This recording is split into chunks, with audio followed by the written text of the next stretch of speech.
तो चलो, तो केमिस्ट्री का चैप्टर 12 के ऑर्गेनिक केमिस्ट्री जो बेसिक प्रिंसिपल्स एंड टेक्निक्स के बारे में हम आपका टॉपिक शुरू कर रहे हैं, structural representation of organic compounds. फिर से बता दूं कि यहाँ पर आपका ये टॉपिक बहुत ज्यादा इंपॉर्टेंस नहीं रखता है। मतलब ये ऐसी चीज है कि जो आपको पता होती है, मतलब ऐसी कुछ चीजें होती है ना, जैसे कि आप बचपन में एबीसीडी पढ़ के आए हो, आज आप बड़े बड़े शब्द बोल सकते हो, तो आपको एबीसीडी पता है कि कितनी इंपॉर्टेंट है, लेकिन आप हर किसी को बताते तो नहीं, घूमते रहते कि एबीसीडी बहुत इंपॉर्टेंट होती है, एबीसीडी बहुत इंपॉर्टेंट होती है, ऐसे है बस कि आप यूज बहुत करोगे इस टॉपिक का, ठीक है, पर उस इसको आप हर बार लोगों को बताते नहीं घूमोगे कि भाई हाँ ये क्यों इंपॉर्टेंट है, बस ऐसे ऑटोमेटिकली आप समझ जाओगे इंपॉर्टेंट है। मैं आपको पहले इसको बुक में दिखाना चाहता हूँ कि बुक में क्या दे रखा है, और उसी से आपको समझ में आ जाएगा। बहुत सारे डिटेल में इसको पढ़ना लगभग टाइम का वेस्ट है और कुछ नहीं। तो structure representation of organic compounds, तो हम क्या कर सकते हैं आपके तीन तरीके से, किसी भी ऑर्गेनिक कंपाउंड को जब हम बनाना चाहते हैं तो उसको तीन तरीके से आपके सामने बना सकते हैं, लिख सकते हैं। जैसे एग्जांपल के लिए कल मैंने आपको ये सब बताया भी था, कल मैंने जैसे आपके सामने ये बनाया था, जैसे ये एक तरीका है लिखा हुआ है, जो आपके सामने CH3Cl लिखा हुआ है ना, ये एक तरीका है। अब इसको लिखने का एक तरीका मैंने कल आपको बताया था कि आप H ऐसे लगा दो, ऐसे लगा दो और साथ में Ca लगा दो, तो ये एक तरीका है। तो इस तरीके से और भी तरीके हो सकते हैं इसको लिखने के। जैसे फॉर एग्जांपल अभी इसमें बहुत छोटी छोटी साइकिल्स हैं, तो इसमें समझ में नहीं आएगा। जब साइकिल बड़ी होती जाती है तो हमारे लिए इस तरह लिख पाना ना बहुत मुश्किल होता है। इसको इस तरह लिख पाना ये कंप्लीट स्ट्रक्चर कहलाता है, इसको इस तरह लिख पाना बहुत मुश्किल होता है। तो इसको हम थोड़े से कंडेंस्ड स्ट्रक्चर में लिखते हैं, इस तरह से। कंडेंस का मतलब थोड़ा सा शॉर्ट फॉर्म में लिखते हैं। और तीसरा होता है जिसमें हम लाइन डायग्राम बनाते हैं, ठीक है। लाइन डायग्राम क्या होगा उसको भी हम यहाँ पे देखेंगे। यहाँ लाइन डायग्राम यहाँ बनाने में थोड़ी आसान नहीं है, इसको हम समझते हैं। देखिए, तो मैं आपको वापस से लेके चलता हूँ उसी पेज पे, एक सेकेंड। तो मैं यहाँ बताना चाहता कि आपके तीन तरीके से हम किसी भी स्ट्रक्चर को आपके बनाना चाहते हैं। एक होता है कंप्लीट, एक होता है कंडेंस्ड, एक होता है बॉन्ड लाइन। अच्छा, कंप्लीट क्या होता है?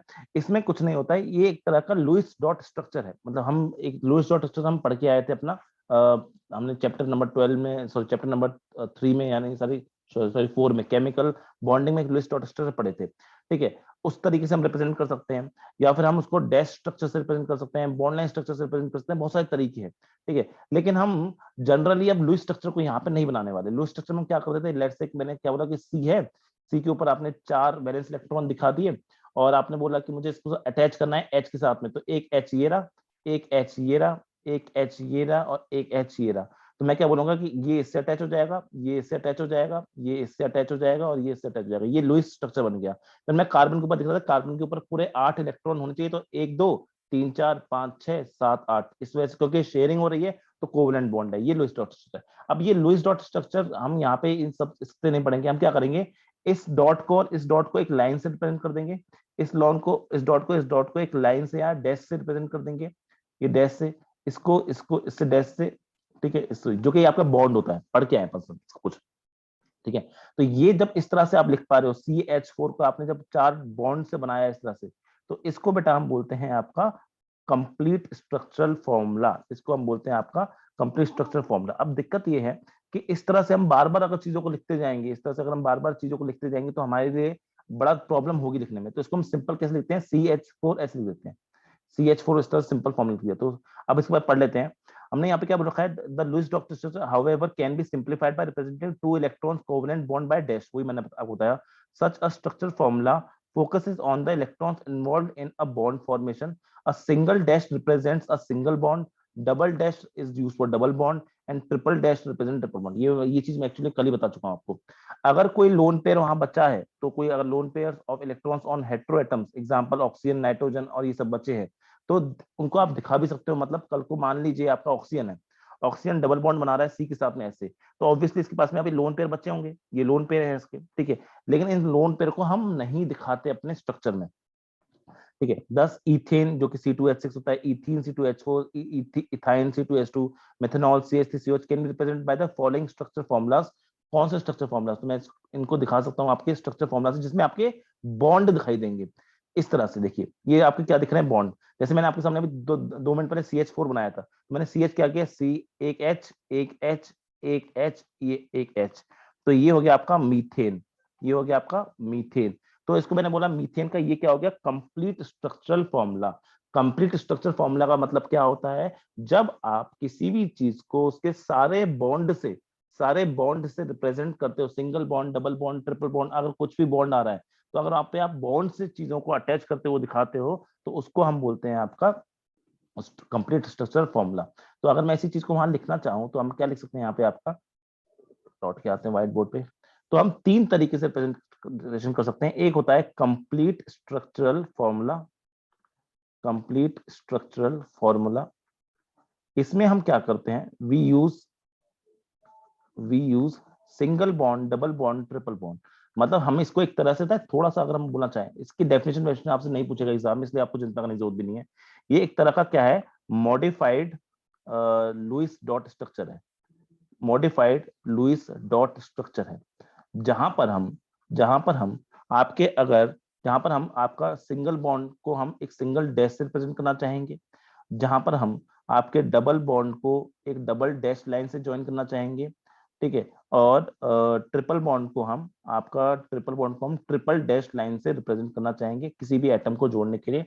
अगर कोई लोन पेयर बच जाए, लोन पेयर, अब लोन पेयर कार्बन पे तो नहीं आएगा क्योंकि कार्बन चारों एटम आपके चारों बॉन्ड बनाता है हमेशा, ठीक है। तो लोन पेयर किस किस करते हैं, ऑक्सीजन के, नाइट्रोजन के, फ्लोरीन के, क्लोरीन के, एटसेट्रा, जिनके भी आते हैं आपके, उनको दे मे और मे नॉट बी रिप्रेजेंटेड, दे मे और मे नॉट बी रिप्रेजेंटेड। तो मैं इसको क्या बोल सकता हूँ, इसको एक तरह से मैं मॉडिफाइड लुईस डॉट स्ट्रक्चर बोल रहा हूँ। क्यों? क्योंकि लुईस स्ट्रक्चर में तो आप लोन पेयर दिखाते थे, वहां पे आप सिंगल बॉन्ड को आप इससे रिप्रेजेंट करते थे, डबल बॉन्ड को आप ऐसे ऐसे रिप्रेजेंट करते थे, ट्रिपल बॉन्ड को आप ऐसे ऐसे ऐसे रिप्रेजेंट करते थे। तो आपने उस डॉट को हटा के डैश से रिप्रेजेंट कर दिया, बस यही है, ठीक है।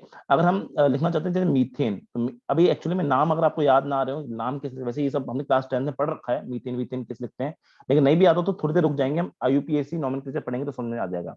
मीथेन का फॉर्मूला होता है बेटा CH4, तो उसको हम लिखेंगे इस तरह से, तो हम H और H और H और H, तो ये आपका कंप्लीट स्ट्रक्चर फॉर्मूला हो गया मीथेन का, ये आपका कंप्लीट स्ट्रक्चर फॉर्मूला हो गया मीथेन का। नेक्स्ट लेट्स से अगर हमको एग्जांपल लेना हो तो एग्जांपल मैंने ले लिया, लेट्स से मेथनॉल का एग्जांपल ले लिया। मेथनॉल क्या होता है आपका, एक अल्कोहल होता है, इसको हम आगे जाकर डिटेल में पढ़ने भी वाले हैं IUPAC को। तो मेथनॉल हो गया, ये सब बचपन में पढ़ा हुआ है। तो ये आता है आपका CH3OH, CH3OH। तो अब इसमें समझ में आ जाएगा। तो CH3OH मैंने C बना दिया, पहले पहले ये वाला C बनाया, इसके साथ में 3 H लगे हुए हैं, तो 1 H 2 H और 3 H। मैंने क्या कहा था, कल बताया भी था आपको कि एक कार्बन 4 बॉन्ड बनाता है, तो अभी 3 ही है, एक O यहाँ पे, एक मैंने बॉन्ड यहाँ बना दिया, और फिर यहाँ पे क्या आ जाएगा, O आ जाएगा। अब O क्या बोलेगा, O 2 बॉन्ड बनाता है हमेशा, तो एक बॉन्ड ये रहा, 2 बॉन्ड है, तो H के साथ बना लेगा, ठीक है ये। अब लेकिन O के ऊपर, तो C के ऊपर कोई लोन पेयर नहीं है, लेकिन O के ऊपर लोन पेयर है। तो ये आपकी मर्जी है कि आप लोन पेयर बनाना चाहते हो या नहीं बनाना चाहते, ये आपकी मर्जी है। आप इसको ऐसे करके लोन पेयर के साथ में दिखा भी सकते हो, आप चाहो तो नहीं भी दिखा सकते हो। आप सिंपली इसको इस तरह से भी लिख के आ सकते हो, CH लिख दिया, H लिख दिया, H लिख दिया, इस तरह से यहाँ पे O लिख दिया, H लिख दिया, बस ये आपकी मर्जी है, आप लोन पेयर दिखाना चाहते हो या नहीं दिखाना चाहते हो। अच्छा, अगर हमसे सवाल पूछा था कि हम दिखाएंगे कि नहीं दिखाएंगे, आज के बाद हम नहीं दिखाएंगे। हम लोन पेयर को जनरली नहीं दिखाते क्योंकि उस लोन पेयर की हमें खास आवश्यकता है नहीं, ठीक है। क्या होती है उसकी आवश्यकता, इस चैप्टर में उसकी हमें कोई आवश्यकता नहीं है, तो हम लोन पेयर को इस चैप्टर में दिखाएंगे भी नहीं। और जैसे एग्जाम्पल लेने हो तो हमको मैंने ले लिया इथीन। इथीन जो होता है बेटा, ये बचपन में हम सब क्या है, तो ये होता है आपका C2H4 होता है, ये आपका डबल बॉन्ड से अटैच होता है, तो एक C बना दिया, ठीक है, एक C बना दिया यहाँ पे, ठीक है। अब H, एक H यहाँ पे लगा दिया, एक H यहाँ पे लगा दिया, एक H यहाँ पे लगा दिया, एक H यहाँ पे लगा दिया, सारे H खत्म हो गए। अब जो C है वो 4 बॉन्ड बनाता है, तो 2 यहाँ पे 2 यहाँ पे, तो इनके बीच में डबल बॉन्ड ही एग्जिस्ट करेगा, तो ये बन गया आपका इथीन। तो ये जो सारे स्ट्रक्चर आपके सामने बन के तैयार हुए हैं, इनको हम क्या बोलते हैं आपका, इनको हम बोलते हैं बेटा आपका कंप्लीट स्ट्रक्चरल फॉर्मूला। एक बार समझ लेंगे इन तीनों फॉर्मूले, इन तीनों स्ट्रक्चर्स को, कंडेंस स्ट्रक्चर देखेंगे, उसके बाद इनको एक बार अच्छे से समझ लें, उसके बाद हमारे लिए ना सब पढ़ना चीजें बहुत आसान हो जाएगी। इनकी डेफिनेशन आपसे कभी नहीं पूछने वाला, ठीक है। नेक्स्ट अगर हम बात करें आपसे कि नेक्स्ट क्या होता है, तो नेक्स्ट होता है आपका कंडेंस्ड स्ट्रक्चर। उसको भी एक बार हम देख लेते हैं, कंडेंस्ड स्ट्रक्चर क्या होता है। अब ये जो बड़े बड़े फॉर्म डायग्राम हमने बनाए हैं, देखो देखो, जब आपका एक C हो, 2 C हो, 3 C हो, जब थोड़े बहुत ही C होते हैं ना, तब बड़ा आराम से आप बना सकते हो, कोई प्रॉब्लम आपको ना, आपको प्रॉब्लम आएगी ना मुझे बनाएगी, पढ़ाने में भी नहीं, पढ़ने में भी नहीं। लेकिन मान लो कि C बहुत ज्यादा बढ़ना शुरू हो जाए, मान लो 5 C आ जाए, 6 C आ जाए, 10 C आ जाए, तो क्या आप ऐसे C लिखते रहोगे, उनके ऊपर डंडी बनाते रहोगे, उनके ऊपर बॉन्ड बनाते रहोगे, H बनाते रहोगे, तो ये बहुत बड़ा एक कम्बरसम और एक बहुत बड़ा टास्क हो जाएगा आपके लिए इस फॉर्मूले को बनाना। तो हम क्या कर सकते हैं, हम कुछ चीजों को इसमें से हटा सकते हैं। हमें पता है कि C के साथ H तो आना ही है, हमें ये तो पता है कि C के साथ H तो आना ही है, ठीक है। और H हमेशा क्या करता है, उसके साथ में उतना आता है कि आपके सारे बॉन्ड को सेटिस्फाई करना चाहिए। तो हम उस टाइम पे क्या करते हैं, उसमें से जितने बॉन्ड आपको मतलब जो इंपॉर्टेंट बॉन्ड्स है, जैसे C और C के बीच में बॉन्ड है, या हम सिंगल बॉन्ड को क्या करते हैं, ओमिट कर देते हैं वहां से। हम क्या करते हैं, तो वो डबल बॉन्ड तो आपको दिखाना पड़ेगा क्योंकि वो एक स्पेशल बॉन्ड है, पाई और सिग्मा दोनों का कॉम्बिनेशन होता है। ट्रिपल बॉन्ड भी आपको दिखाना पड़ेगा because it is also combination of pi and sigma bond. But जहां पर सिंगल बॉन्ड होगा ना, हम सारे सिंगल बॉन्ड को वहां से हटा देंगे। जैसे कि यहाँ पे देखिए, यहाँ पे लिखा हुआ है मतलब अगर वो दो कंप्लीट स्ट्रक्चर्स हैं, these structure formulas can be further abbreviated, छोटा किया जाता है बाय ओमिटिंग सम और all of the dashes representing covalent bonds and by indicating the number of identical groups attached to an atom by a subscript. The resulting expression of the compound is called as condense structure formula. Condense का मतलब क्या होता है ना, जब आप बर्फ को कंडेंसेशन करते हो तो पानी का जो कंडेंसेशन करते हो, सॉरी भाप का जो कंडेंसेशन करते हो तो पानी बन जाता है। पानी मतलब वो कम स्पेस में आ जाता है, इसका मतलब उसको आपने छोटा कर दिया, कंडेंसेशन का मतलब छोटा। तो इथेन, इथेन को जब हम लिखते हैं ना, तो इथेन को जब हम लिखते हैं तो कैसे लिखते हैं, ऊपर लिखा हुआ है आपके सामने, ऊपर लिखा हुआ है, मैं यहीं पे दिखाता हूँ। तो इथेन लिखा हुआ है तो एक सी ऐसे, ये एच एच एच, दो सी है, ठीक है। इस तरह से आपने क्या किया, इथेन को लिखा। अब आप क्या बोल रहे हैं कि हर बार इतना बड़ा बड़ा डायग्राम बनाना मेरे लिए प्रॉफिटेबल नहीं है, मेरे लिए जगह कर रही है बस, मेरा और टाइम वेस्ट हो रहा है और मेरी स्पेस का भी वेस्ट हो रहा है। तो एक काम करता हूँ, ये CH3 एक साथ दिख रहा है, ये CH3 एक साथ दिख रहा है, ठीक है। तो दो CC, जहां जहां CC दिख रहे हैं उनको, एक CH3 यहाँ पे दिख रहा है, ठीक है, एक CH3 यहाँ पे दिख रहा है। आपका मन है तो इनके बीच में आप सिंगल बॉन्ड बना सकते हो, नहीं है मत बनाओ। ये भी आपका कंडेंस फॉर्म कहलाएगा, या आपने CH3 लिख दिया तो भी बेटर ऑप्शन ये माना जाता है, जितने भी सिंगल बॉन्ड है ना उनको मत बनाओ, बिना सिंगल बॉन्ड वाले को लिखो। जैसे एग्जांपल के लिए ये आपके सामने मिथेनॉल का फॉर्मूला लिखा है, मिथेनॉल। तो बेटर तरीका मैंने क्या बताया कि आप सिंगल बॉन्ड को क्या कर दो, वहां से हटा दो, ठीक है। तो यहाँ पे सी के साथ कौन कौन है, एच एच एच, तो पहले तो आपने क्या कर दिया, इसको CH3 लिख दिया, और ये OH अलग से लिखा हुआ ना, इसको अलग से लिख दो उसके साथ में OH, इस तरह। तो सिंगल बॉन्ड सारे हट गए, आपने उसी इतने बड़े से फॉर्मूले को इतने छोटे फॉर्म में लिख दिया। मतलब मेरा क्या याद रखना, ये ट्रिक है कि सिंगल बॉन्ड्स को हटा के आप इस तरह से लिख सकते हो, तो उसको हम क्या बोलते हैं आपका, उसको हम कंडेंस्ड फॉर्मूला, वो कंडेंस्ड स्ट्रक्चर फॉर्मूला बोल सकते हैं, ठीक है। और इसके एग्जांपल दे रखे हैं, वो एक बार हम ऊपर देख लेते हैं, ठीक है। तो ये आपका हो गया। जैसे अब आप इसको और छोटा कर सकते हो, देखो कंडेंस्ड का मतलब ये नहीं होता, ये तो मैंने आपको ट्रिक बताई कि आप सिंगल पॉइंट को हटा के, सॉरी सिंगल बॉन्ड को हटा के वहां से हटा दो, लेकिन आप उसको और जितना छोटा कर सकते हो किसी कंपाउंड के फॉर्मूले को, उसको हम बोलते हैं कंडेंस। आपको कंडेंसेशन करना है, आपको उसको रिड्यूस करना है, आपको कम से कम जगह में लिखना है, आपको देखना है कि जो सिमिलर चीजें दिख रही है ना, उनको मैं कम से कम कर दूं। जैसे एग्जाम्पल के लिए यहाँ पे दे रखा है, ये आपको दे रखा है यहाँ पे,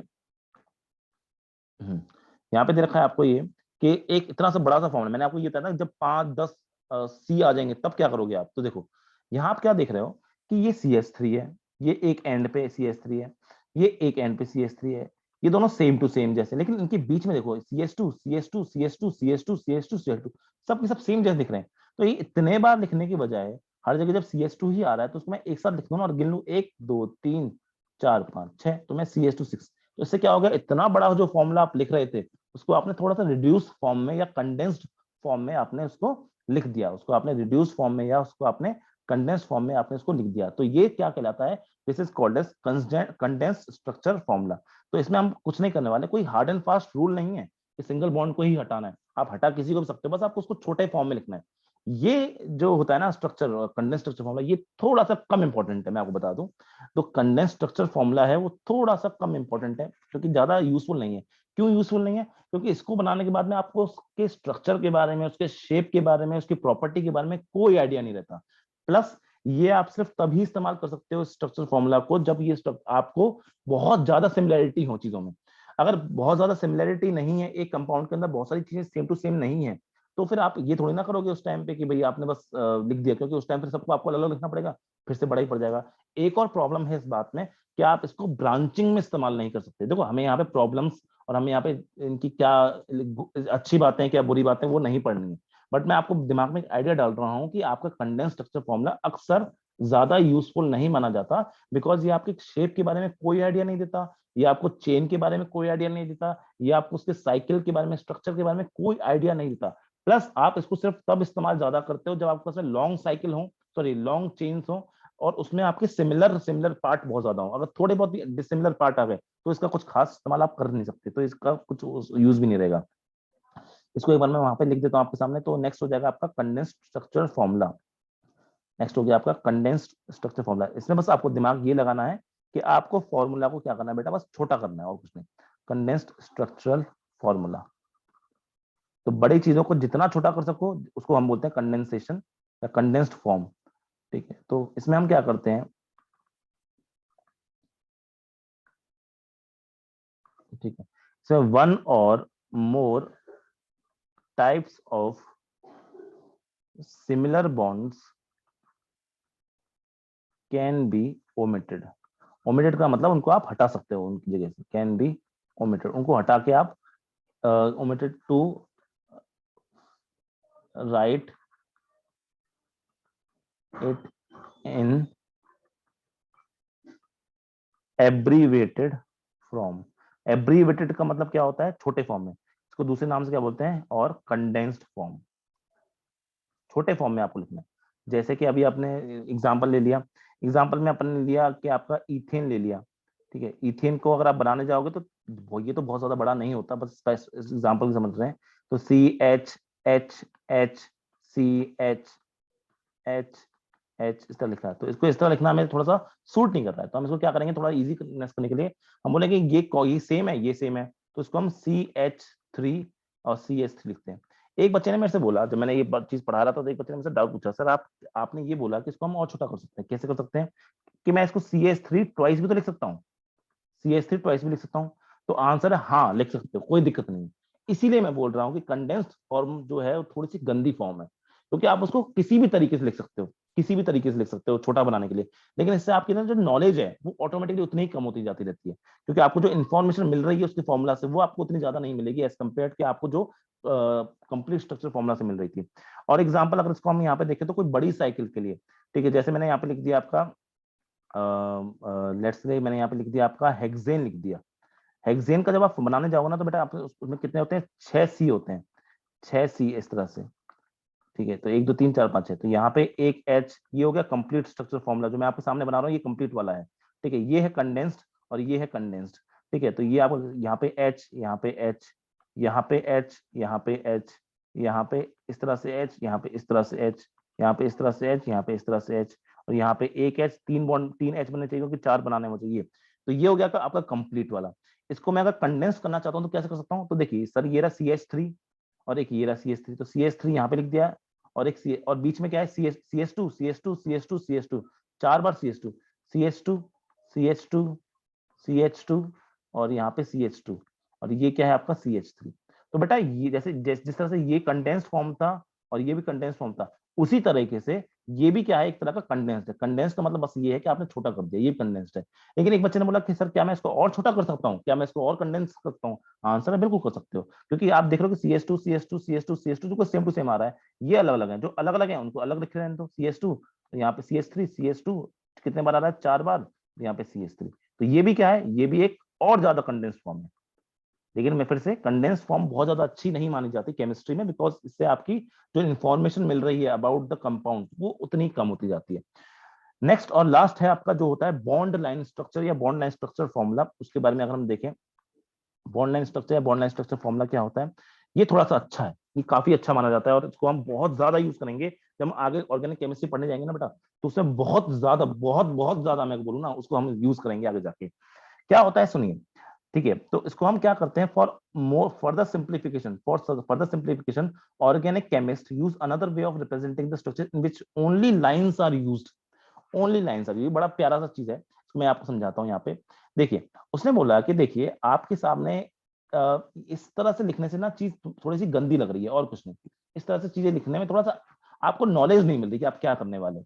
पता है आप क्या करते हो, आप बोलते हो कितने कार्बन थे, ऐसे बोलते हो ना, सरदार बोलता है कितने आदमी थे उस तरह, कितने कार्बन थे, तो 1 2 3 4 5 6 7 8, 8 कार्बन थे। तो आप क्या करोगे, उसी तरह से आप जिगजैग लाइंस बनाओगे, ठीक है, 1 2, जिसमें जैसे मैंने एक लाइन बनाई, पहले मैंने एक लाइन बनाई ऐसे, तो उसका एक एंड एक सी रिप्रेजेंट करता है और ये एंड क्या रिप्रेजेंट करता है, सी रिप्रेजेंट करता है, ठीक है, ऐसे बना दिया मैंने। फिर इसको आपने बोला कि ऐसे, ऐसे। तो आपने इस तरह से ऐसे जिगजैग लाइन बनाओगे कि आपके टोटल कितने कार्बन हो जाए, टोटल 8 कार्बन हो जाए। तो देखो 1 2 3 4 5 6 7 और 8, कितने कार्बन हो गए, 8 कार्बन हो गए। बस यही खत्म हो गया आपका।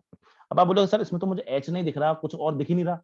तो ये याद रखना है, ये जो तरीका होता है ना जिगजैग फ्रैक्शन, जिगजैग फ्रैक्शन में या फिर बॉन्ड लाइन स्ट्रक्चर होता है, ये ना हाइड्रोकार्बन से बहुत ज्यादा इस्तेमाल होता है, बहुत ज्यादा इस्तेमाल होता है आपका हाइड्रोकार्बन चैप्टर में, इसलिए इसको हम बहुत ज्यादा अच्छे से पढ़ते हैं।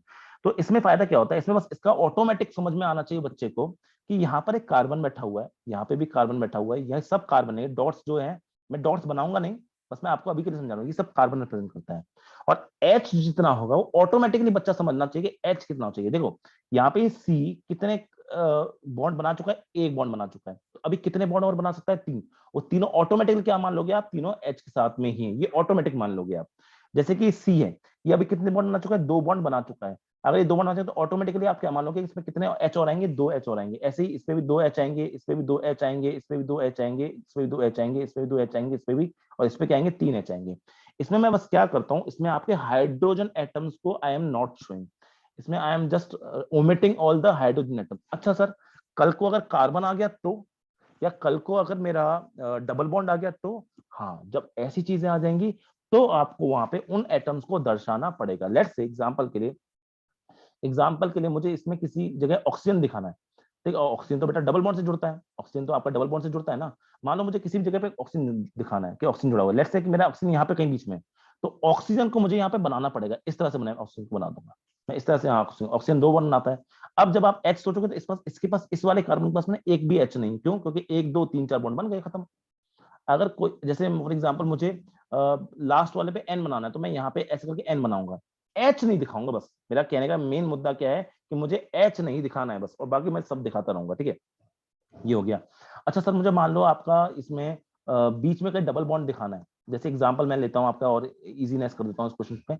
लेट्स से मुझे दिखाने के लिए बोला कि मैंने बोला इथीन, इथीन होता है आपका C2H4, मुझे ये दिखाना है अगर, तो मैं इसको क्या दिखाऊंगा, तो मैं क्या बोलूंगा, देखो कितने कार्बन, 2 कार्बन, 1 2, ठीक है। इथीन में क्या होता है, एक सेकंड मैंने कोई गलती कर दी क्या इसमें, हाँ सही है, ठीक है। इथीन में क्या अगर फॉर्मूला आप बनाना चाहो तो उसमें डबल बॉन्ड ऐसा होता है, तो यहाँ पे एक एच, यहाँ पे एक एच, यहाँ पे एक एच और यहाँ पे एक एच। अब देखो गलती क्या करता है बच्चा, गलती करता है कि बोलता है 2, तो आपकी 2 लाइन नहीं बनानी है, बस ध्यान क्या रखना है, 2 लाइन नहीं बनानी है, ठीक है। ये तो बहुत ज्यादा छोटा एग्जाम्पल हो जाएगा, थोड़ा बड़ा एग्जाम्पल लेते हैं, इतने छोटे एग्जाम्पल के लिए कभी नहीं हम यूज करते हैं। जैसे फॉर एग्जाम्पल मैंने बोल दिया आपका प्रॉप, प्रॉप भी छोटा हो जाएगा कोई भी बड़ा ही नहीं मिल रहा। जैसे मैंने आपको बोल दिया कि ब्यूट टू इन बोल दिया, समझते हैं इसको, ब्यूटूइन को हम समझेंगे बाद में, कहता है ब्यूटूइन का मतलब आपके 2 नंबर पे डबल बॉन्ड है। तो मैंने क्या बोला, कितने, ब्यूट का मतलब होता है 4 कार्बन, कितने कार्बन, तो 1 कार्बन, 2 कार्बन, 3 कार्बन, 4 कार्बन। इसने बोला दूसरे वाले कार्बन में डबल बॉन्ड है, टू इन का मतलब दूसरे वाले कार्बन पे, तो आप यहाँ पे क्या करोगे, बस ऐसे बना दोगे, खत्म। अगर आपने ऐसे बना दिया तो ऑटोमेटिक समझ में आ गया कि यहाँ पर जो कार्बन है और यहाँ पर जो कार्बन है इनके बीच में डबल बॉन्ड है, 1 2 3 एक एच, 1 2 3 तो एक एच, यहाँ पे सी एच है तो यहाँ पे ऑटोमेटिक CH3 होगा, यहाँ पे CH3 होगा, तो ये बच्चे के समझ में आता है ऑटोमेटिकली बस। तो आपको इतना इजीनेस होती है इस चीज से समझने में, बॉन्ड बनाने में, बॉन्ड देखो, क्योंकि यहाँ पे आप, यहाँ पे फायदा क्या है, फायदा ये है कि आपको यहाँ बॉन्ड भी दिख रहे हैं, ठीक है, फायदा ये आपको यहाँ पे single bond, double bond, shape वेप सब स्ट्रक्चर वर्क्चर सब कुछ दिख रहा है, और आपका थोड़ा सा इजी भी हो गया उसको समझना, ठीक है। तो अगर मैं आपको लास्ट बॉन्ड लाइन स्ट्रक्चर को मैं यहाँ पे लिख दूं कि क्या होता है आपका बॉन्ड लाइन स्ट्रक्चर, तो आपका हो जाएगा यहाँ पे, थर्ड है आपका बॉन्ड लाइन स्ट्रक्चर। तो इसमें हम क्या करते हैं आपका, इसमें सिंपली हम आपके सारे के सारे बॉन्ड्स को या सारे जितने नंबर ऑफ कार्बन हैं हम उनको क्या करते हैं आपका सिर्फ लाइन से शो करते हैं, ठीक है। It is just another way of representing structures in which only lines are used, in which only lines are used. मैं इसको यहाँ पे लिख देता हूँ आपकी,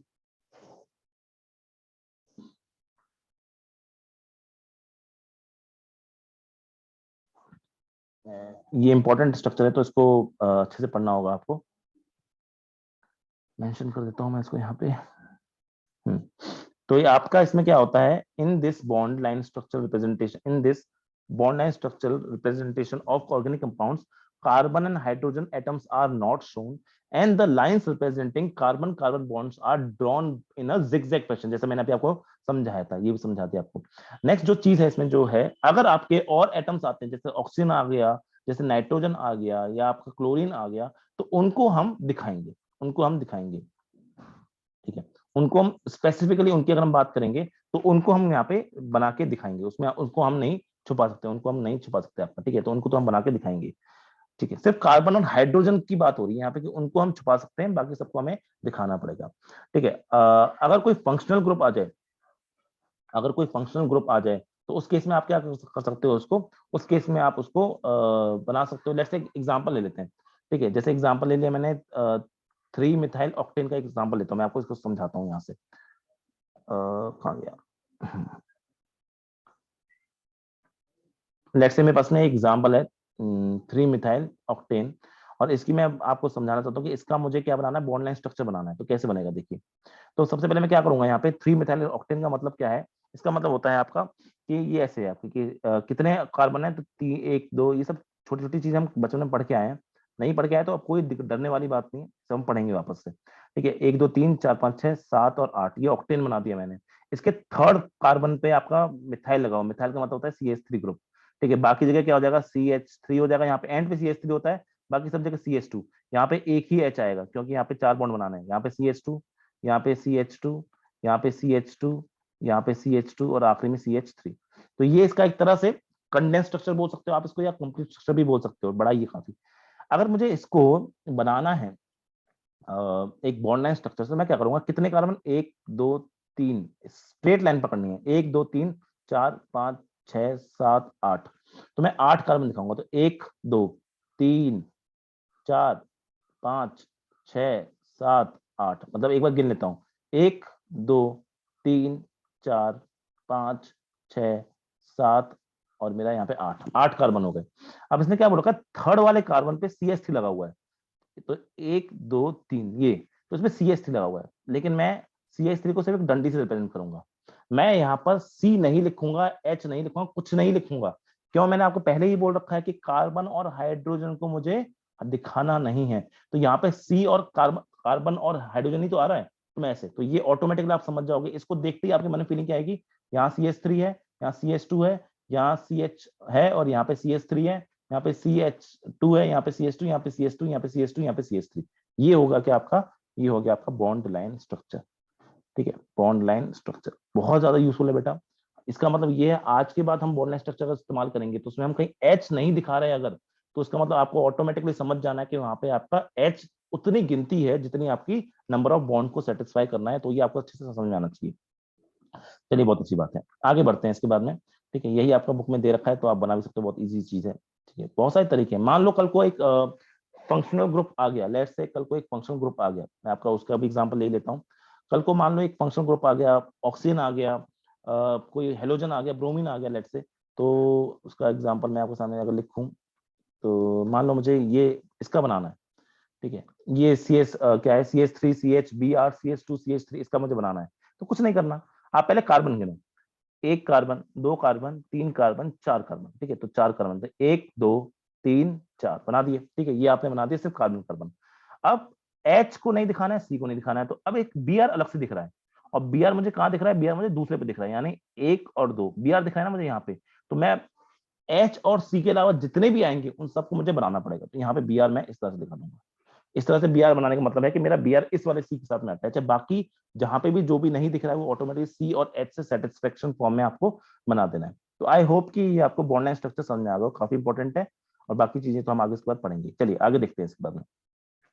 इसके बाद में और भी चीजें आप मतलब ये इतना इंपॉर्टेंट है ना कि आप किसी भी तरह के फॉर्मूले को, किसी भी तरह के, चाहे वो साइक्लिक हो, चेन हो, चाहे आपका एरोमेटिक हो, चाहे आपका नॉन एरोमेटिक हो, जैसे भी हैं, उन सबको आप इससे फॉर्म, और बहुत ज्यादा इंपॉर्टेंट इस्तेमाल करोगे। लेट्स से मैंने आपके सामने बनाना है साइक्लोपेंटेन बनाना है, लेट्स से मुझे आपके सामने बनाना है साइक्लोपेंटेन, ठीक है। साइक्लोपेंटेन, ये सब नाम हम आगे जाके पढ़ेंगे, इसलिए घबराना नहीं है कि ये सब नाम कैसे बोल रहे जा रहे हैं, सब नाम आपको IUPAC आप थोड़ा बहुत तो हर बच्चा समझता ही है। साइक्लोपेंटेन मतलब आपका पेंटेन है, देखो जब भी एन आ जाता है ना, तो वहाँ पे कोई डबल बॉन्ड ट्रिपल बॉन्ड नहीं बस समझना। तो इसका मतलब क्या होता है, एक सी, ठीक है, इसके साथ में एक सी, एक पेंटेन, मतलब पहले तो आप एक वो बनाओ, पेंटागन बनाओ, आप एक पेंटागन बनाओ, तो ऐसे पेंटागन बना दिया। ठीक है, यहाँ पे दो बॉन्ड पहले से तो एक एच एक एच, दो बॉन्ड पहले से तो एक एच, दो बॉन्ड पहले से हैं तो एक एच, ठीक है, यहाँ पे दो बॉन्ड पहले से एक एच, यहाँ पे दो बॉन्ड पहले से एक एच, तो ये बन गया आपका साइक्लोपेंटेन। अब इसको अगर आप कंडेंस स्ट्रक्चर फॉर्मूला से बनाना चाहते हो तो बड़ा इजीली आप बना सकते हो, लेकिन अब वही गड़बड़ हो जाती है। कंडेंस स्ट्रक्चर से बनाने में ना क्या दिक्कत होती है, आप इसका लिख के आते CH2 5 लिख के आ जाते कंडेंस से, तो इससे आपको डिटेल में पता ही नहीं लग रही है क्या कि आपका ये ऐसा वाला है कि आपका ऐसा वाला है, जो भी है। तो इसलिए कंडेंस स्ट्रक्चर फॉर्मूला हम जनरली इस्तेमाल नहीं करते हैं। अगर इसको मुझे जिगजैग फॉर्म में या फिर मैं इसको बनाना चाहता हूँ आपका बॉन्ड लाइन फॉर्म में, तो मैं क्या बोलूंगा, सिंपल एच और सी हटा देने हैं। तो मतलब ये सी है यहाँ पर, इस सी को दूसरी सी से बस जोड़ना है, एच नहीं दिखाना, यहाँ पे जोड़ना है, ये इसको फिर यहाँ से जोड़ना है। कितने सी है, 5 सी है, लेकिन साइकिल फॉर्म में एच जोड़ दिया, बस खत्म हो गया, खत्म। तो ये आपका क्या बन गया, ये आपका बॉन्ड लाइन स्ट्रक्चर बन गया, ये आपका बॉन्ड लाइन स्ट्रक्चर बन गया किसका, साइक्लोपेंटेन का। तो बड़ा प्यारा सा चीज है। जैसे मुझे दिखाना है बेंजीन को, हम बेंजीन के बारे में आगे जाकर डिटेल पढ़ेंगे। एक तरह की एरोमेटिक साइकिल होती है, बेंजीन को अगर हम बनाना चाहते हैं तो बेंजीन को अगर हम देखें ना, तो वो साइकिल होती है, बेंजीन होती है आपकी साइक्लो 135 हेक्सीन होती है, ठीक है, साइक्लो हेक्स 135 हेक्सीन होती है, इन होती है। तो उसको मैं बनाना चाहता हूँ, इसका सिंपल स्ट्रक्चर क्या होता है, ऐसा होता है।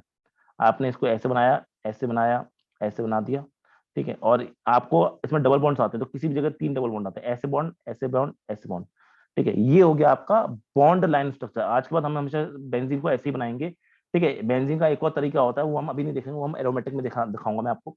इसका मतलब क्या है, इसको मैं दिखाना चाहूँ तो इसका मतलब क्या है, एक सी ऊपर ये डबल बॉन्ड बना रहा है यहाँ पे इसके साथ में, ठीक है, और एक सी नीचे ये यहाँ पे डबल बॉन्ड बन रहा है, एक सी यहाँ पे ये ऊपर वाले के साथ डबल बॉन्ड बना रहा है, एक सी यहाँ पे ऐसे, और बचा हुआ कहाँ से एच, तो 3 बन चुके हैं, तो एक सब पे एक एक ही आएगा, एक यहाँ पे, ठीक है, एक यहाँ पे, एक यहाँ पे, ऐसे। तो एक्चुअली में कंप्लीट स्ट्रक्चर क्या है, ये कंप्लीट स्ट्रक्चर, और ये क्या है आपका, ये है बॉन्ड लाइन स्ट्रक्चर। और हम आज के बाद बॉन्ड लाइन ही फॉलो करेंगे, इसीलिए आपके लिए याद रखना बॉन्ड लाइन स्ट्रक्चर बहुत ज्यादा इंपॉर्टेंट है। अगर एक बार बॉन्ड लाइन स्ट्रक्चर समझ में आना शुरू हो गया ना, तो ऑर्गेनिक केमिस्ट्री आप ऐसे से उड़ाओगे बस हवा हवा में, ठीक है। इतना इजी हो जाता है ना बच्चों के लिए समझना बॉन्ड लाइन स्ट्रक्चर। अब देखो, कई बार आगे जाके ना हम ग्लूकोज पढ़ना पड़ेंगे, तो C2H5OH होता है ग्लूकोज, ठीक है, तो ग्लूकोज पढ़ेंगे, सॉरी ग्लूकोज वो तो इथनॉल होता है, ठीक है, C6H12O6 होता है ग्लूकोज, ठीक है। जब बहुत सारे हमने कल, जब आप थोड़े से बड़े हो जाओगे तो हम आइसोमेरिज्म के बारे में पढ़ेंगे, ऐसे बना देंगे, पता है आपको, ये बना देंगे। अभी अभी आप ऐसी चीज देखोगे तो आपको लगेगा कि क्या अजीब सी चीज बना दी है, डंडी सी और एंटीना सा बना दिया है। ये एक्चुअली में एक बहुत प्यारा सा स्ट्रक्चर है आपका ऑर्गेनिक केमिस्ट्री का, हाइड्रोकार्बन में पढ़ेंगे उसको बहुत डिटेल में। इसका मतलब क्या है, इसका मतलब है कि जहां पे भी आपका ये सी, ये सी है, तो यहाँ पे एक सी है, ऊपर एक CH3 है, यहाँ पे क्या है आपका एक CH3 यहाँ पे अटैच है, यहाँ पे एक CH3 ऐसे अटैच है। देखो ये जितने भी डॉट्स है ना, ये डॉट्स, ये आपको कार्बन के बारे में बता रहा है, ये सब कार्बन की, ये मेन चेन हो गई कार्बन की। तो पहले मेन चेन बना ली, सी कितने हो गए, 1 2 3 4 5 6, 1 2 3 4 5 6, ये हो गई। फिर यहाँ पे आपके इस साइकिल लगे, ये सब CH3 से लगे होंगे, बीच में कोई हाइड्रोजन नहीं होगा, कि 4 बॉन्ड सेटिस्फाइड है। तो ये इस तरह से सब पे CH3 CH3 CH3 CH3 CH3, और नीचे ये सॉरी, ये तो ऑटोमेटिक CH3 है ही, ये तो CH3 है ही, ठीक है। सब पे क्या लगा हुआ है, यहाँ पे भी CH3 लगा हुआ है, यहाँ पे भी CH3 लगा हुआ है, यहाँ पे भी CH3 लगा हुआ है, यहाँ पे भी CH3 लगा हुआ है, यहाँ पे भी CH3 लगा हुआ है, और यहाँ पे भी CH3 लगा हुआ है। अब आप खुद दिमाग लगा के देखो कि अगर मुझे इस तरह की चीज पढ़नी है, हाइड्रोकार्बन ना बेटा, ये आपको बहुत पढ़ना है, अरीन्स में, एसिड्स में, और ये बहुत सारी बहुत डिटेल में सब चीजें पढ़नी है आपको, और ऐसे बहुत डायग्राम बनाने हैं। आइसोमेरिज्म हम आगे जाके पढ़ेंगे, हम आगे जाके मिरर पढ़ेंगे, बहुत सारी चीजें पढ़ने वाले हैं आगे जाके। तो उनमें जब ये सारी चीजें पढ़ेंगे तो आप हर बार इतना बड़ा बड़ा स्ट्रक्चर बनाओगे तो ऑब्वियसली आपके लिए पॉसिबल नहीं होगा चीजों का ढंग से पढ़ना। आपने बस ऐसे बना दिया एक पेड़ जैसा, ये बॉन्ड लाइन स्ट्रक्चर है, और इससे ऑटोमेटिक समझ गए कि ये क्या बना हुआ है, ये इसको मैंने यहाँ बनाया हुआ इस तरह से, ठीक है। कल को मैंने मान लो ऐसे बना दिया, इसका मतलब क्राइस्ट का सिग्नल नहीं है, इसका मतलब ये है कि यहाँ पे क्या है, सी है, यहाँ पे ऊपर क्या है, CH3 है, यहाँ पे क्या है, CH3 है, यहाँ पे क्या है, CH3 है, और ये एक और क्या है, CH3 है, ठीक है। तो इस तरह की चीजें हम आगे जाके बहुत डिटेल में पढ़ने वाले हैं, ब्रांच स्ट्रक्चर और ये सब। तो हमको समझ में आना चाहिए कि आपका जो बॉन्ड लाइन स्ट्रक्चर होता है ना, काफी ज्यादा इंपॉर्टेंट है। और क्वेश्चंस देखेंगे हम इसके बाद में, तो क्वेश्चंस भी आपको इसी के ऊपर दे रखे हैं एक्चुअली में। चलिए देखते हैं कामयाब। तो ये सब मैं आपको बता चुका हूँ, ठीक है। देखिए अब यहाँ पे बोल रखा है कि expand each of the following, question देख लेते हैं हम जल्दी से। एक्सपेंड क्वेश्चंस बेटा घर पे जरूर लगाना हम इन सबके, क्योंकि इजी क्वेश्चंस हैं अभी के लिए, स्टार्टिंग में सारे क्वेश्चंस इजी लगेंगे आपको, लेकिन इजी तब तक रहेंगे जब तक आप खुद से करोगे उनको। Expand each of the following condensed formulas into complete structure formulas, बना सकते हो यार, कुछ नहीं करना है आपको। ये एच है तो सी पे 3 एच बना दो, कल मैंने बता चुका था इस तरीके का है। ये ओ होता है बेटा, हमेशा डबल बॉन्ड आता है, तो ओ के ऊपर डबल बॉन्ड आपका इस तरह से आ जाएगा। अब आप चाहो तो ओ के ऊपर आप बना सकते हो लोन पेयर, चाहो तो नहीं बना सकते, ये आपकी मर्जी है, आपको लोन पेयर बनाने हैं तो बनाओ, नहीं बनाने तो नहीं बनाओ। हम नहीं बनाएंगे, हम ऑर्गेनिक केमिस्ट्री में लोन पेयर नहीं बनाएंगे। तो ये आप बहुत सिंपल सिंपल तरीके से बना सकते हो, उसमें कुछ खास बताने वाली बात नहीं है, ये तो बहुत ही सिंपल है। अच्छा तब आता है जब आपको किसी को कंडेंस में चेंज करना है, या फिर आपको किसी को बॉन्ड लाइन में फॉर्म करना है, तो उसको अगर हम देखें यहाँ पे, तो नेक्स्ट क्वेश्चन है क्वेश्चन नंबर 12.5 को अगर हम देखें नीचे, तो for each of the following compound write a condensed formula and also their bond line formula.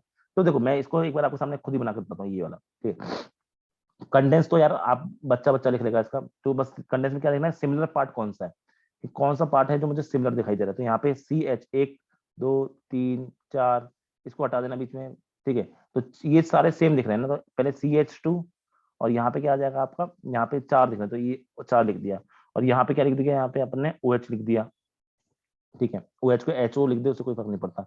Next आपका यहाँ पे बीच में कहीं यहाँ पे आप, सॉरी सेकंड, हाँ ठीक, यहाँ पे आपने क्या किया, CH CH3 दोनों सेम जैसे दिख रहे हैं, तो CH3, ठीक है, इस पे आपने क्या लगा दिया, ट्वाइस लगा दिया, और यहाँ पे क्या कर दिया अपन ने, CH3 कर दिया, तो ये हो गया इसका कंडेंस्ड फॉर्मूला, ठीक है। अब देखिए नेक्स्ट अगर हम बात करें इसके बाद में इसका बॉन्ड लाइन स्ट्रक्चर क्या होगा, वो इंपॉर्टेंट है, वो समझते हैं। तो पहले गिन लो, 1 2 3 4, ये CH से बीच में घुस रहा है, इसको ये ऊपर है, इसका मतलब मिथाइल ग्रुप है, ये ग्रुप है।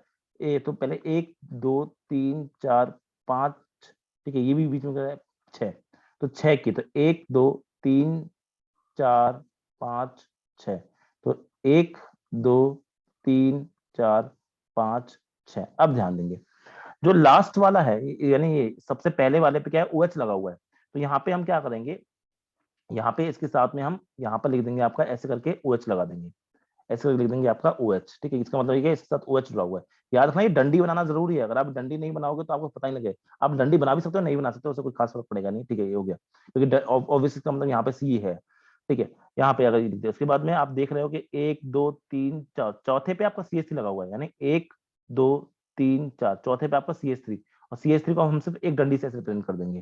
फिर पांचवे के साथ भी CH3 लगा हुआ है, तो यहाँ पे भी एक डंडी लगा, तो ये बन जाएगा आपका बॉन्ड लाइन स्ट्रक्चर। बड़ा सिंपल है बॉन्ड लाइन स्ट्रक्चर बनाना, तो इस तरह से हमने इसको बना दिया, ठीक है।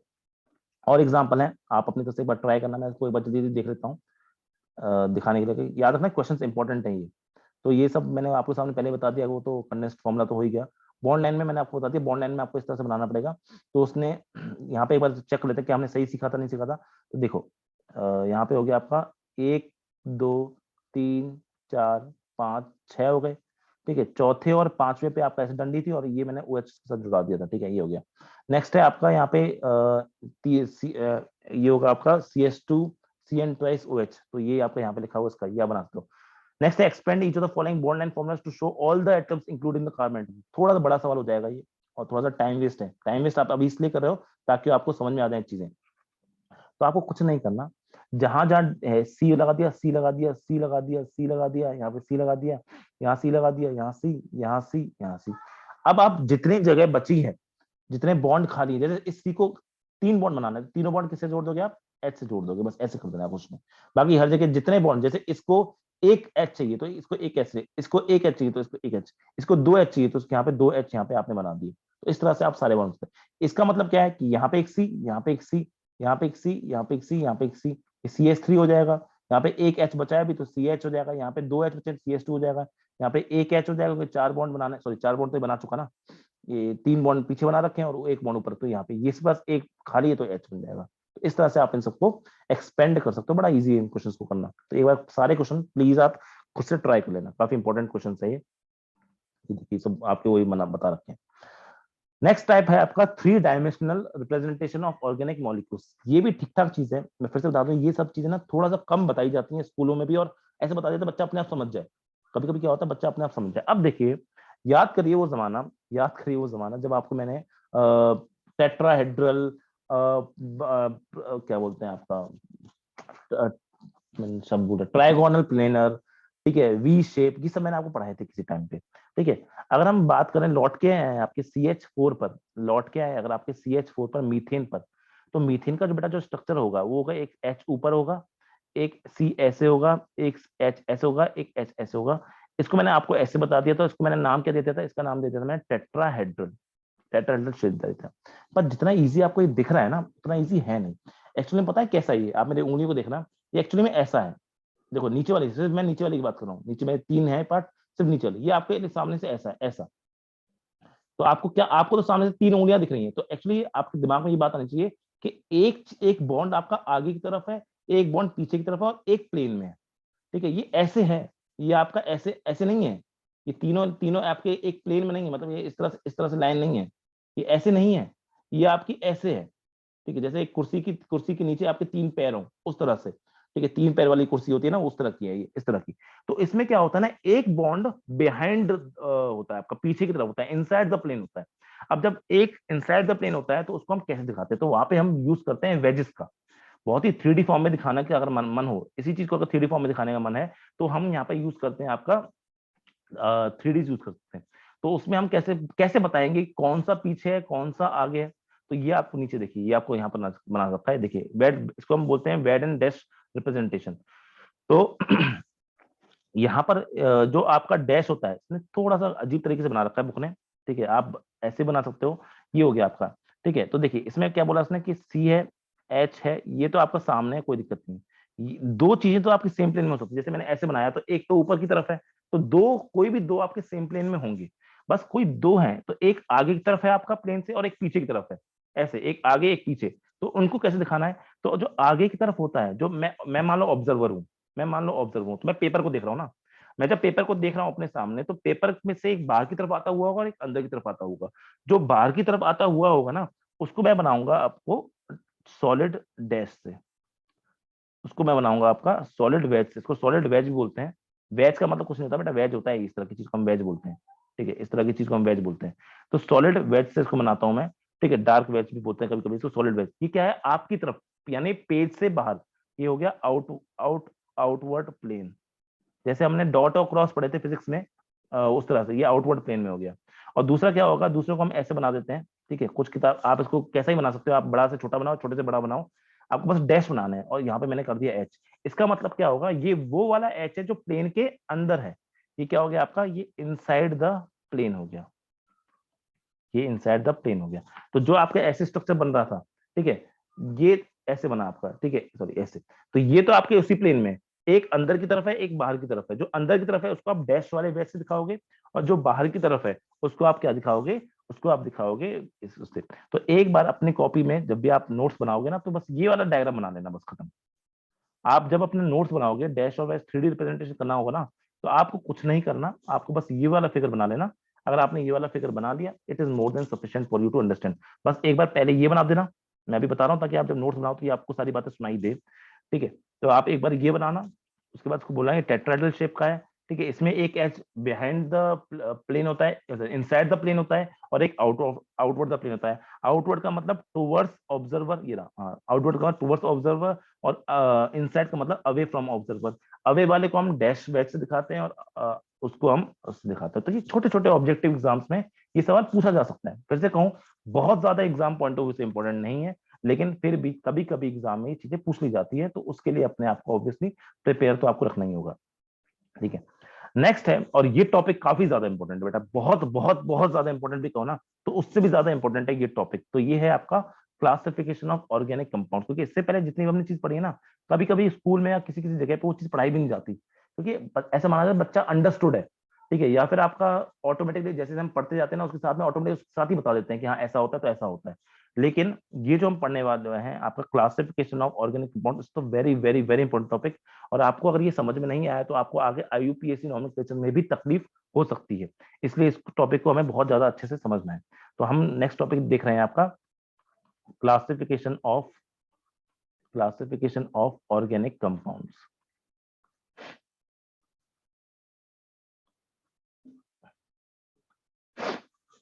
Sorry, classification of organic compounds. इसमें एक आपके सामने एक फ्लो चार्ट दे रखा है और फ्लो चार्ट ही वो काफी ज्यादा इंपॉर्टेंस रखता है। फ्लो चार्ट को हम एक बार आपके सामने बना देते हैं जल्दी जल्दी से, फिर देखते हैं इसको आगे।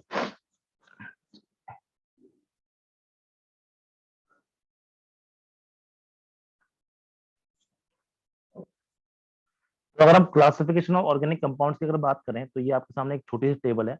ऑर्गेनिक कंपाउंड्स को अगर हम क्लासिफाई करना चाहते हैं तो ए साइक्लिक ओपन चेन, मतलब जब आपकी कोई चेन जो होती है ओपन चेन होती है, ब्रांच चेन होती है, ठीक है, मतलब उसमें कोई साइकिल नहीं होती, बस कोई क्लोज सर्किट नहीं होता, कोई रिंग नहीं होती, बस तो वो होती है।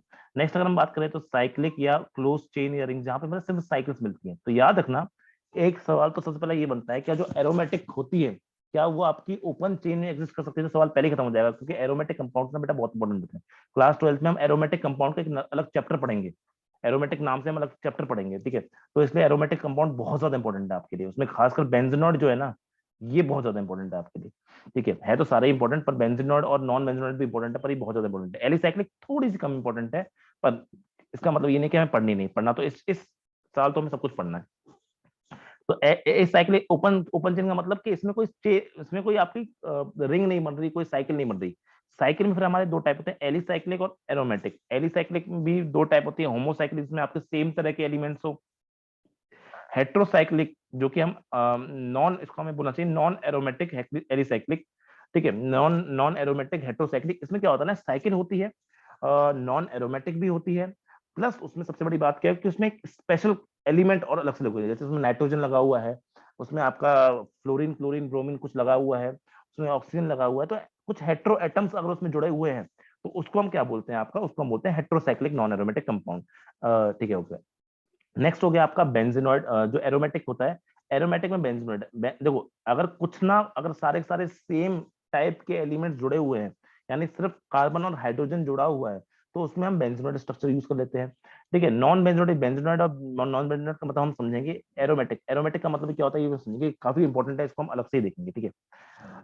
वैसे आज का टाइम भी खत्म हो रहा है, क्योंकि हम इसको समझने के लिए अभी टाइम चाहिए, हम इसको पूरा एक साथ पढ़ेंगे, ठीक है। तो एक सेकंड में आपको एक चीज बता दूंगा उससे पहले, खैर ये तो आपको समझ में आ ही जाएगा। एक काम करते हैं, ये वाली चीज ना हम नेक्स्ट क्लास में पढ़ते हैं, क्योंकि इस पूरे को मैं एक साथ पढ़ाना चाहूंगा, कि ऐसा ना हो कि मैंने अभी थोड़ा सा अभी पढ़ा दिया और थोड़ा सा मैं अगर नेक्स्ट टाइम पढ़ाऊंगा तो फिर ना वो चीजें समझ में नहीं आएंगी उतने अच्छे तरीके से, इनके बीच में जो डिफरेंसेस हैं वो समझ में नहीं आएंगे, ठीक है। तो आज की क्लास को फिर हम यही खत्म कर देते हैं, ताकि नेक्स्ट टाइम पे हम नया टॉपिक शुरू करें और नए ढंग से पढ़ें। बस ये है कि ये टेबल जो है ना, ये फ्लो चार्ट जो है, ये आपको याद होना चाहिए, क्योंकि ये फ्लो चार्ट भी आपसे बनवाया जा सकता है। जब मैं शायद क्लास 11th में था तो मेरा पेपर आया था ना मेरे टाइम पे, तो मेरे से ये फ्लो चार्ट बनवाया गया था, तो मेरे को ये फ्लो चार्ट आता नहीं था। उसका रीजन बताता हूँ, क्योंकि मैं आईआईटी की तैयारी कर रहा था, ठीक है, मैं वहाँ पे कोटा में था उस टाइम पे, आईआईटी की तैयारी कर रहा था। और हुआ क्या कि आईआईटी की तैयारी करने वाले बच्चे जो होते हैं जनरली कोटा में, वो स्कूल नहीं जाते। मैं ये नहीं कह रहा कि स्कूल जाने वाले बच्चे आईआईटी नहीं निकाल सकते, लेकिन कोटा में कल्चर बना रखा था उस टाइम पे कि जो आईआईटी की तैयारी करते थे बच्चे स्कूल नहीं जाते थे, स्कूल में बस अटेंडेंस अपने आप लग जाती थी, या जो भी होता था उसके बारे में बात करना बेकार है अभी, ठीक है। तो वो सिर्फ एग्जाम देने जाते थे हम लोग, तो हम लोग क्या होता था कि थ्योरी पे बहुत ज्यादा फोकस नहीं करते थे हम लोग, आईआईटी के पैटर्न पे। और आईआईटी में ये जनरली नहीं पूछा जाता, आईआईटी में ये सब ए साइक्लिक एली साइक्लिक ये सब नहीं पूछा जाता, उसमें एरोमेटिक ज्यादा इंपॉर्टेंट होता है ना, उसमें ये फ्लो चार्ट बनवाए जाते हैं, क्योंकि वो तो ऑब्जेक्टिव पेपर है, उसमें थोड़ा फ्लो चार्ट बनवाएगा आपसे। तो हमें फ्लो चार्ट बनाने की या हमें थ्योरेटिकल आंसर लिखने की बहुत ज्यादा आदत नहीं थी उस टाइम पे। अब गड़बड़ क्या हुआ कि हम पेपर देने गए, और हम तो आईआईटी, हम सोचते थे हम आईआईटी वाले हैं, हमारे सामने तो कुछ भी दे दो, आप केमिस्ट्री का, हमारे सामने कुछ भी फिजिक्स का दे दो, हमारे सामने कुछ भी मैथ का दे दो, हम तो फोड़ के आ जाएंगे। लेकिन जब हम वहाँ पेपर देने के लिए बैठे, फिजिक्स में भी बता रहा हूँ मैं ये, ठीक है, फिजिक्स और केमिस्ट्री का पेपर देने बैठे, तो मैं ही नहीं, बहुत सारे बच्चे जो आईआईटी की तैयारी कर रहे थे, उनके साथ प्रॉब्लम क्या हुई कि सवाल भी ऐसे ऐसे पूछ रखे थे कि भाई ये करो, डिफाइन टॉर्क। अब हमें पता तो था टॉर्क क्या होता है, कि फोर्स इनटू डिस्टेंस होता है, पर उसको डिफाइन कैसे करते हैं, वो जो भाषा होती है इंग्लिश, ठीक है, वो लिख के आओ। डिफाइन रिजिड बॉडी, अब रिजिड बॉडी के बारे में हमें मैथमेटिकल, हमसे कोई भी सवाल करवा लो, न्यूमेरिकल करवा लो, हम करके आ जाएंगे, लेकिन उसको डिफाइन करने वाली जब बात आती है तो हम सोचते हैं यार डिफाइन कैसे करेंगे, क्योंकि हमने पढ़ाई नहीं, हमने एनसीईआरटी तो खोल के देखी ही नहीं थी। सिमिलरली ये मुझे अच्छे से याद है कि ये क्वेश्चन आया था मेरे 5 से 6 नंबर का, मुझे याद है आया था, कि आपको फ्लो चार्ट में दिखाने थे सारे सारे क्या होते हैं विद एग्जाम्पल, इन सबको बनाने के बाद एग्जाम्पल पूछे गए थे, ठीक है। अब एग्जाम्पल तो मुझे पता थे, लेकिन फ्लो चार्ट पता नहीं था, क्योंकि एक एक चीज क्या होती है तो पता नहीं थी। तो ये सब चीजें है ना इंपॉर्टेंट हो जाती हैं। तो ये फ्लो चार्ट अगर आपको याद होगा तो ऑटोमेटिकली आपको क्लासिफिकेशन करने में भी आसानी होगी, प्लस आपको इनके एग्जांपल्स भी आराम से याद हो जाएंगे, प्लस आपको अगर कभी डिफरेंसेस पूछ ले गए कि differentiate between alicyclic and aromatic compounds, तो आप बड़े इजीली इसका यूज करके, फ्लो चार्ट का यूज करके बता सकते हो। बाद में हमने थोड़ा ध्यान दिया इन चीजों पे, फिर हमने पढ़ाई करी और फिर उसके बाद फिर याद हो जाती है। ठीक है, तो बेटा आज की क्लास में इतना ही पढ़ रहे हैं। नेक्स्ट क्लास में हम आपका क्लासिफिकेशन और ऑर्गेनिक कंपाउंड यहीं से शुरू करेंगे, इसी फ्लो चार्ट से शुरू करेंगे, और एक एक चीज जो इसमें लिखी हुई है उसको हम बिल्कुल पीएचडी कर देंगे, उसमें एक एक चीज को हम बहुत डिटेल में स्टडी करेंगे। ठीक है, चलिए आज की क्लास में हम यही खत्म करते हैं, मिलते हैं आपसे नेक्स्ट क्लास में। Thank you very much.